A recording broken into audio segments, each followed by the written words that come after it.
Hi, my name is Zac Looker, and I play Toby Pilgrim on Geek Girl.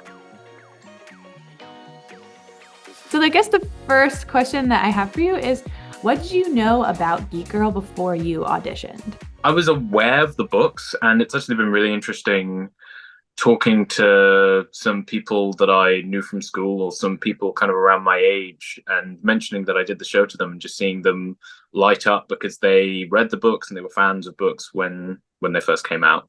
So I was aware of them that way. But then I first really became aware of the show. I think someone that I'd worked with on something else mentioned to me that had kind of seen the part of Harriet come up, and I always kind of I felt like hearing about the show that way was always very separate from anything I was going to do, and I didn't realize there was any kind of part for me. And then I think I was on the train to London, and I was just kind of looking through like roles that were around, and I saw Toby, and I just really kind of it felt like something I could bring something to, and I really connected with him and how he was described. Yeah. And so I suppose that was my main connection to it before I auditioned. Yeah, absolutely. That makes a lot of sense too. Um, so I guess you did not read the book before, but had like heard it through the grapevine. Were you a reader growing up at all? I was a little bit, but with very specific things. I read, I think I read all of Lord of the Rings. I was a comic book and graphic novel kid, mostly. That totally makes sense. Yeah. I mean, I love it. Okay, cool, cool, cool. Well, since Geek Girl's like kind of all about fashion, we thought it'd be kind of funny if you would like describe what it would be wearing if it was walking down the runway, which is kind of an abstract question, but kind of fun. I was just looking back through at some of the looks from the Met Gala. Wasn't that Mhm. just like yesterday or something? And some of those were Kind really of. great. And I don't know if maybe it would be like Taylor Russell was wearing this kind of this. I think Taylor Russell's the top part of Taylor Russell's the top piece I think was made out of wood, which I thought was really cool.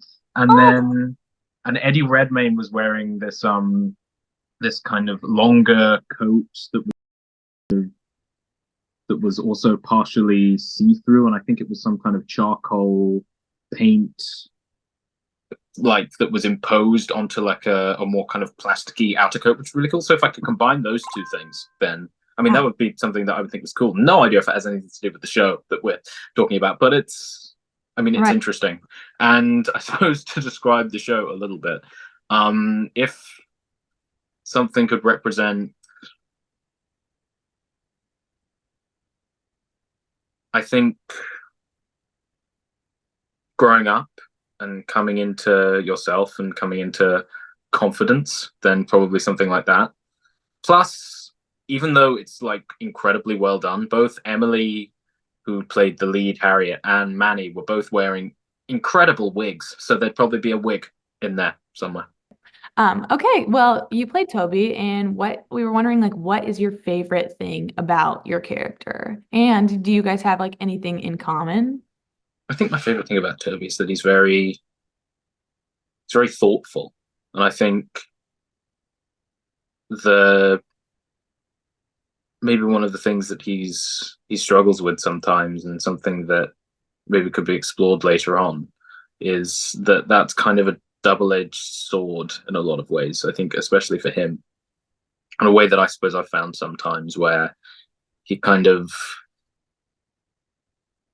because of the nature of his connection to the world, his connection to his immediate environment, not just the kind of the wider Earth. I think he will have a tendency to remain in the safety of what he knows, but think about all of these incredible, miraculous things that might exist outside and reason and try to intuit so much without actually living it. And I think that thoughtfulness is kind of it's how he kind of gets through the day in a world that doesn't always really feel like it's built for him, but it's also kind of probably a source of anxiety as well. But I like that it probably does him more good than ill. Yeah, absolutely. That's cool. Cool. Do you guys have anything that you would say is like at your core, like that's totally you, something you would do? When I was talking to a few people while I was auditioning for the part, there was one thing whenever I told them about the character description that really stuck out that I think is directly from the book, which is that he has the alert air of a meerkat. And a lot of people would just like, stop right there. That's you. That's exactly it.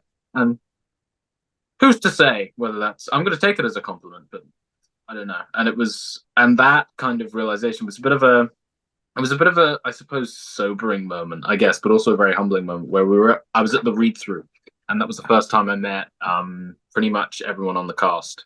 And to my right was Daisy Jelly, who first of all, for the entire read through, my hair was really big at the time. It's the way that it is in the show. And so I just wanted to look down at everyone else on my left because it was close to the end of the table. And I just kind of wanted to look down and be watching their performances, but also be aware that if I leaned too far forward, I was completely eclipsing Daisy's view. But anyway, so Daisy was on my right, and then Rochelle, Emily, Liam, and Manny were kind of all on my left. And I could see the camera where our kind of performances were being kind of beamed to, I think, LA and Canada. And I just kind of looked down the table, and that was kind of when it just kind of struck me that like all of the people on the table had been cast to look as though they could be like models and supermodels, and I was the heir of the meerkat guy, which kind of touche to the casting director, I suppose. That's so funny. I love it. Like little, like I can like almost see it and through. It described very well. Okay. What's your like go-to movie snack or like a snack you would pick to like watch the show? Something interesting on that happened on set quite a lot is that I have a bit of a sweet tooth sometimes to my cost. And so like, but there was always just kind of like a box of sweets at the craft services table. And I was always just kind of, every time I walk past, I'd just kind of spy it, kind of look away, just be like, no, but then I just grab a handful, put them in a pocket and run away. And so it got to the point where there were these lollipops that they had, such that every time I walked past, I would grab like four and just keep them about. But then a couple of times when we were hanging out outside of work, I would just kind of reach into a pocket and just randomly just find one that I had not really, that I couldn't recall putting there. And so when we wrapped, Emily bought me this, which is, don't know if you can see, it's 150 of them. It's kind of blurring it out. That's so And funny. the issue was I went away and did another job for like 3 months, pretty much directly afterwards. And I feel like if I eat all of these, my teeth will fall out. And also they turn your mouth weird colors. And that was its own can of worms on set. But anyway, I suppose maybe those, but also just anything sour and sugary, I guess. Yeah. That's so nice. To get a little gift like that afterwards. I love it. Okay, well, that's something sweet that happened, but what was the most challenging part of this project and how did you overcome it?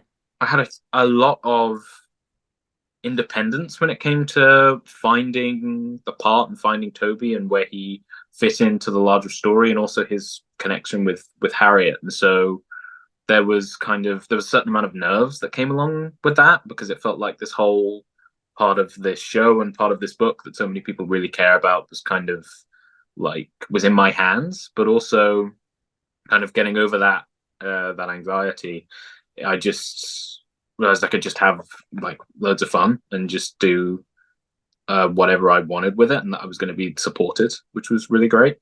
And but it was nerve wracking, but very, very fun at the same time. Yeah. Was the environment on set, did you guys build relationship or connection outside of filming to like get a better on-screen relationship look? No, we all despise each other in real life. It's acting. It's what it's all about. I Uh-huh.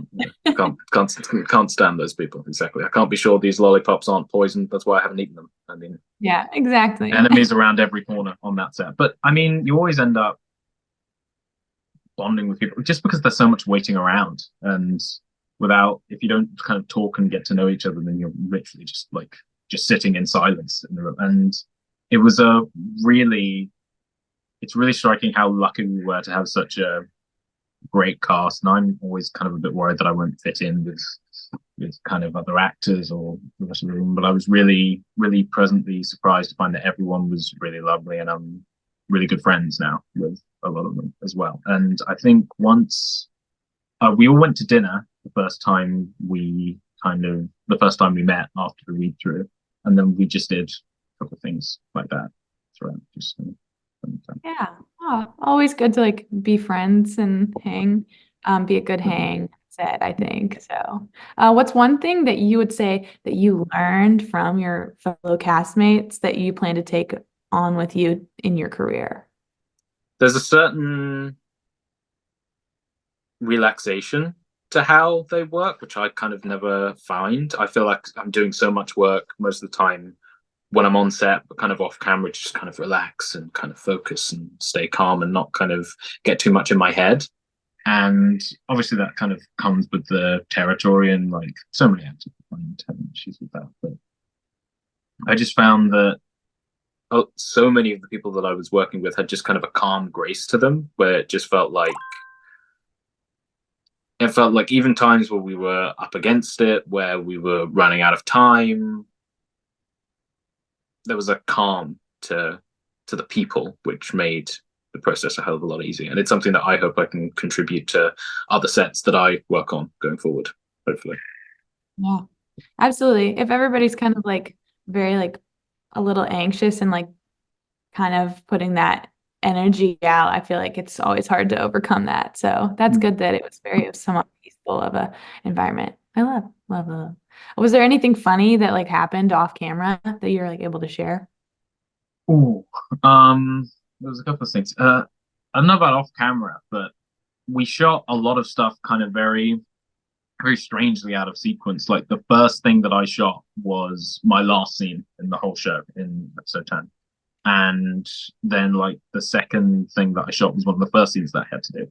And in that scene, what I was directed to do, this is one of the things I was kind of nervous about. I'm reading a book and then I'm unfolding a scooter at the same time. And so I feel like, okay, I practiced that a couple of times. I think, okay, I've got it. And then at the end, I've got to hop on the scooter, put the book in the bag, scoot away. It's fine, whatever. And so on the first take, I nailed the scooter bit, which kind of, not incredibly well coordinated person. So I was slightly proud of myself for that. And so I was like, great, I've got this. This is wonderful. And then we get to the end of the scene. I'm like, I'm getting cocky at this point, and I hop on the scooter and I just go. In my head, it's straight into a bush that's like right next to where we're filming. Like, but in reality, I feel like it wasn't that bad. But afterwards, they had to like pick leaves out of my hair before we went again. That wasn't good. In reality, I mean, I'm pretty sure that's the one that they've used, and so that's kind of that's kind of funny. And to be fair, it was funny. But Yeah. that was, I suppose, a funny thing that happened very early on, which I suppose set the tone in a lot of ways. Yeah. It's probably a blessing in disguise, I think. I don't know. Sure. But that is funny. I can see it now. So, what was one first for you in this project that you had never like done before? I think it was the first time I really felt able to integrate as many kind of props and kind of external, I suppose, accessories into the character. Like they all, and I wanted to make sure they all kind of felt like extensions of him. So like the scooter, for example, like I ended up spending a lot of time just rolling around on the scooter, just in between takes and also on screen, and that was quite fun. But also he has a pocket watch in the show that he kind of always has with him at all times, and kind of just the different ways that he kind of like fiddles with it and keeps it on him, and all of that kind of all of his process of existence, which I feel like he's very specific about, was I haven't really found a way to integrate that into a character before, and yeah, that was good. Yeah. No, that's so cool. And I love the scooter bit. I think that's funny.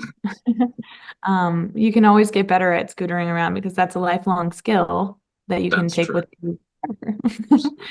uh What do you think would be on Toby's like playlist right now?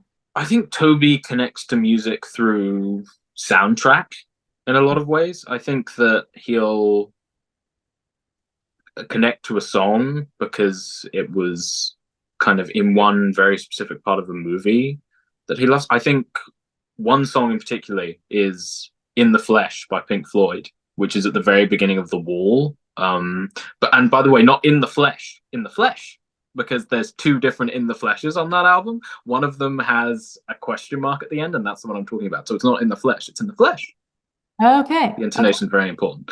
But anyway, and so I think stuff like that. Also, there's a cover of Satisfaction by the Rolling Stones by Devo, and it sounds nothing like the original song, and it's so kind of quirky and irreverent that I feel like you'd really connect with that as well.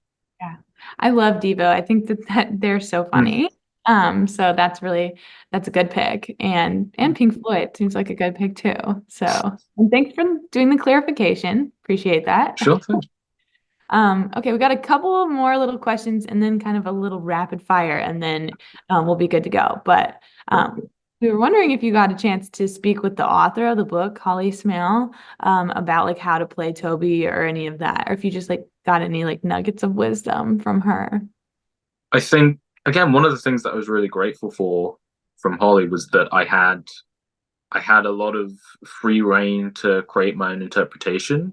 But something that I was mindful of was a conversation that we had about how something that she felt like she was always Toby was always a funny character, both intentionally and sometimes unintentionally in her mind, and that was something really that she really wanted to highlight in the. Don't want to put words in her mouth. I think that she was excited to see expressed on the show in a way that I feel like didn't maybe come across in the books as much, or people didn't pick up as much from the book. So that was something I was mindful of. Yeah, absolutely. Um, and it's always like really cool to see something come to life that like you created. So I'm sure it was like a really formation moment for her too. So Mm. yeah. Okay, so the last little thing we have before this little rapid fire round is what do you hope that people take away from Toby after watching the series? Hope, I suppose, for Yeah. me, because it's highlighted in the show, but school is I found it really kind of difficult and strange, and a lot of people do. And I feel like displaying the idea that there's kind of a way that you can move through it and stay yourself and kind of really become yourself properly and have kind of hope that it'll get better at some point. Absolutely. You can even take that away in like a not school capacity. Like Mm, life certainly. is a little tricky and it does always get better. So I like that. That's a great answer. They're all great answers. Okay, so we're gonna, if it's okay with you, we'll do this like quick little rapid fire round. It's like about all of your like firsts in the industry. So we'll just go fire through them. We did this with Rochelle too. It's like something we're trying with all of our actors. So it'll be super fun, I think. Okay. So the first one we have is what's your first acting role? I think the first acting role that I remember having ever was when I was 7 in I think it was in my school's Easter production, and I played Jesus, which kind of, yeah, Wow. oh Big yeah, job. wonderful. All downhill from there. You can't. Yeah. Perfect. So true. What was your first audition? Oh, it was, I think it was Charlie and the Chocolate Factory on the West End. I was auditioning for Mike TV, and I think I got to like the final stages of the audition, and I think I got to meet Sam Mendes, who was running the show that year, which was great. But I did not get the part, and that started a trend, I suppose, in a lot of ways that I'm only just now bringing Hey, you didn't get the character, but you build character. So, in. what's your dream role? Richard III, I think. I love that pick.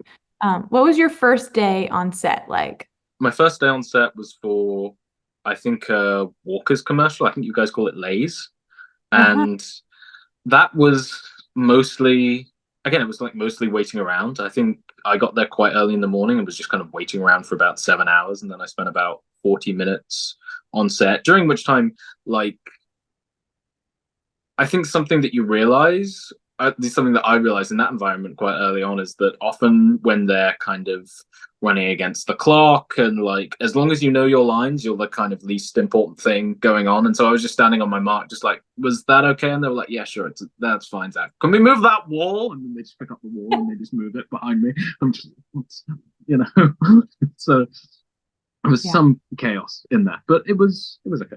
Yeah, yeah, Yeah. yeah. Absolutely.